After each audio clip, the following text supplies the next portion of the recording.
What's going on, everybody? Welcome back to the channel. Today we are doing a servo replacement on my axial scx10 builder's kit, and I got this cheapo 45 kg servo off Amazon. This is a 30 or a 40 that's in there now, and it's works pretty good. It's got the forbidden squeaking noise, so yeah, I'm going to show you how to replace it in case you don't know, and if you do, just hope you enjoyed the video.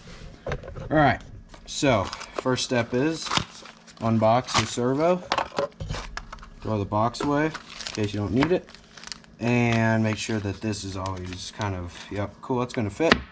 So here we have different mountings, other ways to servo horns and all that, but I got a new servo horn just for this right here, so pause the video if you want to know the pricing on that, John. Cool. So got that. I'm gonna open it up.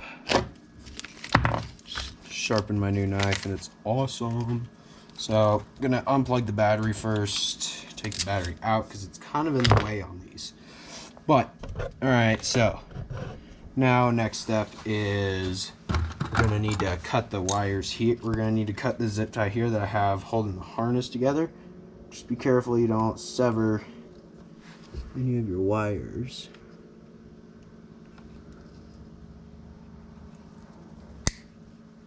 Just like that. Perfect.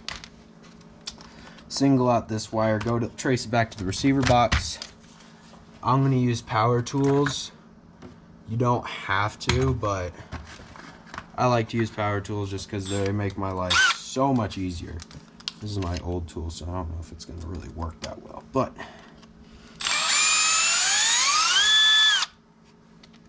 and I'll put a link in the description to the servo, and I'll put a link in the description to the servo, and I'll put a link in the description to the tools I use, as I always try to do in my videos, but usually I never do. Cool. So now that that's undone here, we can just scoot you guys over here. Like that, perfect. So that's my ESC wire, or my Spectrum wire. I need to go here, take that, just take the receiver out. I don't have them glued in because it's kind of a pain in the ass sometimes when they're glued in there. So unplug, it goes in your channel 1. The servo wire goes into channel 1. So what we're gonna do here is pop open our servo bag. Oh wow, this one actually like feels really good quality. Huh. Guys, I buy expensive servos for like really nice builds, but like, man, these things are starting to win my heart, these cheap pieces of shit ones. I mean, they're not pieces of shit, but they're starting to win me over. If there's any way you could convert me potentially, go ahead, give it a shot. So we're going to take the screws out that mount the servo, take ring johns out, and also what I like to do is just kind of a tradition for me is to rip open the servo and just see what is wrong with it. But this one's in the motor and the electronics, and must have got water in it. And also this one that I bought is waterproof, which is spectacular. Gonna undo this. God damn it, no. I don't need that. Where the hell did that other tool go? There it is. Got it.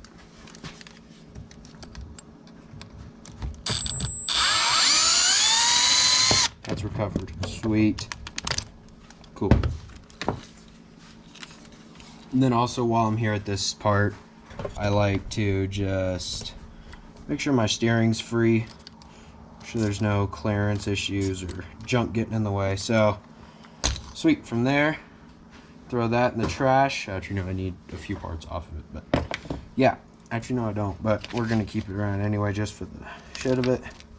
So here, what we'll do now is, where's my battery that I was using?